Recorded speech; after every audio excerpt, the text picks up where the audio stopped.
Good morning বন্ধুরা, তোমরা সবাই কেমন আছো? আশা রাখছি যে যেখানে আছো সুস্থ আছো, ভালো আছো। তো আমিও তোমাদের আশীর্বাদে বেশ ভালো চলছে।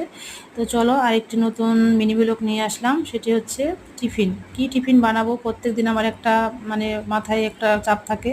তো চলো আজকে একটু ভাবছি অন্য জিনিস বানাবো, কেন কি প্রত্যেক দিন আর একই টিফিন খেতে চাচ্ছে না, বা একই টিফিন দিও না, আমি মাঝে মাঝে এক একটা চেঞ্জ করে দিই। যে আজকে কি চেঞ্জ করলাম সেটাই তোমাদের দেখাচ্ছি। চলো, এই যে ব্যাটারটা তৈরি করেছি, এখানে আমি দিয়েছি ময়দা, গুঁড়ো দুধ, লিকুইড দুধ, একটু লবণ, তারপরে সুন্দর করে একটা ডিম ফেটিয়ে ব্যাটারটা তৈরি করেছি। তারপরে এই পুরের জন্য ধরেছি শসা, গাজর, পেঁয়াজ, লঙ্কা আর ডিম ভুজিয়া, এগুলো দিয়ে পুরটা ভরে নিয়েছি। আর রুটিটা দেখলেই আমি সেঁকে নিয়েছি পাতলা করে আর নরম করে। তারপর ওটাকে দু সাইডে যে মুখটা আছে সেটা তোমার ওই ব্যাটারের সাহায্যে মুখটা সেট করে দিতে হবে। তারপরে তেলে হালকা একটু তেল ব্রাশ করে তার মধ্যে দিয়ে দিতে হবে, দেখো সুন্দর করে সেঁকে নিতে হবে। তো রেডি হয়ে গেলো আমার সুস্বাস্থ্যকর টিফিন।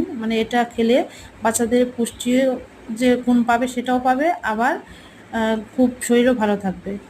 দেখো এটাতে আটা দিয়েও হয়, যেহেতু আমি আটাটা খুব কম খাই, ময়দাটা খাওয়া ভালো না, তো টিফিন হলে ময়দাটা একটু ভালো হয় আর কি। তো আটা দিয়েও করতে পারো। তো এখানে ডিম সব কিছুই আছে, তো ভালোই হয়েছে। টাটা।